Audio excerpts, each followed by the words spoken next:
Hello and welcome to 18 WJTS Inform. How do you get more fiber in your diet? We'll find out in this edition of WJTS Inform as Jan Dougan with Purdue Extension joins us. She is the Health and Human Sciences educator with Purdue Extension. I just look at her as being the woman who knows everything about everything, or somebody I can go to who can get me the right things I need to know. I like that better, Bill, because I'm the first to say the older I get and the more I learn, the less I realize I know.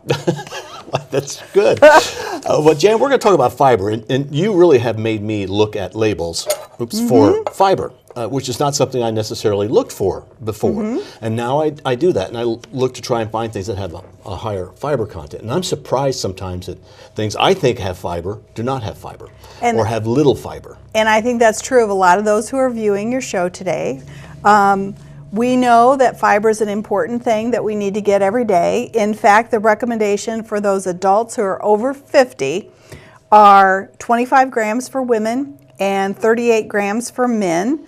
So, you think, how do I do that? Well, one of the ways, and you're doing that, Bill, you're reading food labels. You can look at the food labels and learn how much fiber is in a product you pick off the grocery shelf. But you can also, you could Google, do a search on the internet to find what foods are higher in fiber than other foods so that you know. I did bring with me an example of what we would have to eat in a day to get enough fiber. Excellent. And I think the viewers are going to be surprised about how easy this can really be if we know how to do it. And I don't think it's that we have to purchase any special foods or change up a lot of what we're eating. But just take a listen to what this daily intake would be. So for breakfast, if we had one serving of a whole grain bran flake cereal, that would be 5 grams of fiber. And I think you shared with me your cereal is higher than that. Is it 22%? So see, that's what I look. I don't look at the grams, which I may start doing now. Sure. I look at like 22%, so that means I'm a quarter of the way there for the day. Exactly. So you can do that. You can look at that daily value, and that's a percentage on your item that you're looking at. Or if you know you're trying to get 37 grams, let's say, then you can count grams. So the cereal would be 5. Top that with a half a slice of banana, that would be 1.5, and then add some skim milk. Then for your morning snack, I want you to have about 24 almonds, which is about 3.3 grams. I like that. I like the way you're talking. Yeah. Mix that with a quarter cup of raisins, so you have a little trail mix that you make. That's 2 grams of fiber. And then for lunch, you're going to get to have a turkey sandwich with 2 slices of whole wheat bread, plus some lettuce and tomato. That's going to add about 5 more grams of fiber. And then that orange that you're going to have, that whole orange, is 3 grams of fiber. Then in the afternoon, get some yogurt out of the refrigerator and add a half a cup of blueberries. That's 2 grams of fiber. And then for dinner, this is making me hungry. How about you? Me too, yeah. I like the menu. For dinner, let's have some grilled fish. Grill some fish alongside a salad with some romaine lettuce and put some shredded carrots on that. And then you've got 2.6 grams of fiber, plus a half a cup of cooked spinach. That's 2 grams of fiber. And a half a cup of lentils. That's 7.5 grams of fiber. And then after dinner, while you're watching the movie, eat a bag of popcorn. 3 cups of popcorn, 3.5 grams of fiber. I did not realize popcorn had that much. Yes. And so if that were your daily intake, you would meet the recommendation for adults over 50 by getting 37 grams of fiber. Now, if folks are going, well, how do I know what an orange has? Because when you buy an orange, it doesn't have a... Correct. Although on the store it may have it up above it, but you won't remember that necessarily. How would you know how many grams each thing has? What do you do? I think you can do an internet search, or you can connect with me at the Purdue Extension office, and I can help you do that, to find a listing of some of the foods that are higher in fiber.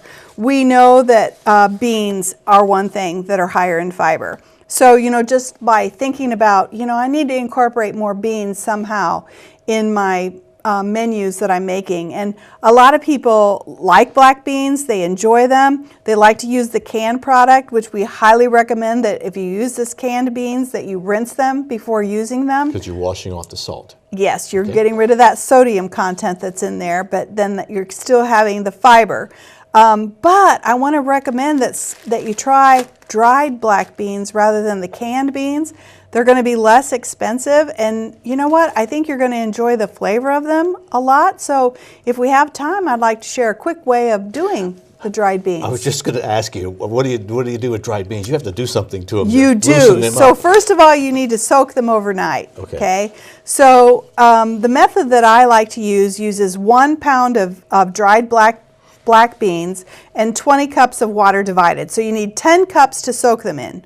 So you soak them overnight in 10 cups of water, and then you rinse them the next day and get rid of that water, and then you put them in a big pot and add 10 cups of water to the beans. If you want, you can add seasoning. You can add garlic or onion or bay leaf or something like that to the pot, or you can just cook them plain.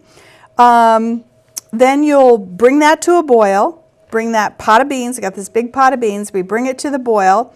And then if you want, you can add a little bit of salt to that, but you don't have to. And bringing it to a boil, simmer for about 1 hour. So this is a project to do on the weekend, you know, when you're around doing other things at home, or until it's a desired tenderness. And now these beans, when they get that water, they're going to soak up. You know, they're going to be bigger, and then you're going to know that they're done. And then you're going to drain them in a colander. Then you're going to rinse them in that colander also. And then you're like, well, what am I going to do with all these beans, right? Right, because you got a bunch of beans. You're not just going to eat them. No, so you can freeze them. You can freeze the cooked dried beans. And what I like to do is put them in a bag I put about a cup and 3/4, because that's about the same amount of beans that's in this can. Okay. So a cup and 3/4 of the cooked dried beans that are cooled, that have been cooled. If I need to cool them quickly, I can put them in ice water, or I can cool them quickly in the refrigerator. And then I package them up in freezer type bags. I label them 1 3/4 cup black beans, that I did it on March 1st, or whatever the date is that I did it on. And then I put them in the freezer for use later on. I like to get them out of the freezer and let them thaw in the refrigerator then to use. But then I have them ready for when I want to make Mexican salsa. I have my beans ready. Or if I want to add them to a salad, I have my beans ready. Or black beans and corn in the summertime is really good combination to have. So there's just a lot of ways you can use it, and it's easier, it's economical, and I just like them better. They're really good too in a wrap. Oh yeah, that's another great idea. That's a good way to go too. Or on eggs in the morning.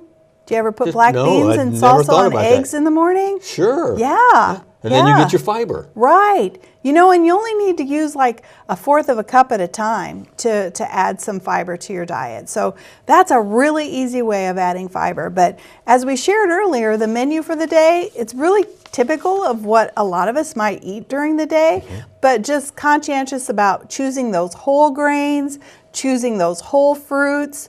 I know raspberries and strawberries are higher for fiber content for a fruit choice, and then there are some vegetables that are higher. You just, need to be choosing those and making that conscious decision to add fiber. And it's easy, really. Just look at the label, and it will tell you what percent or how many grams is in it per serving. If you look at that per serving. Right. And those viewers who are watching and listening might want to think about just track a couple days, and then just see how much you're getting. To see, you might already be doing a really good job of getting enough fiber every day. But also, as you add fiber to those food choices that you're making, be sure to add some water or some liquids so that you don't have any digestive problems when you increase your fiber without that added liquid. Is it possible that one day you'll have 20 grams of fiber, next day you could have 40 grams of fiber? Is that kind of a normal thing? You don't have to worry about 37 every day. Right, exactly. Okay. You look at it over a period of time. Okay. So that'd be great. So, and beans are probably the best way to get fiber? I think it's one of the easiest. Okay. I think they're a good source of fiber. They're easy to use in a number of different ways to incorporate into meal planning. So I just think it's an easy way for people to add it to their diet.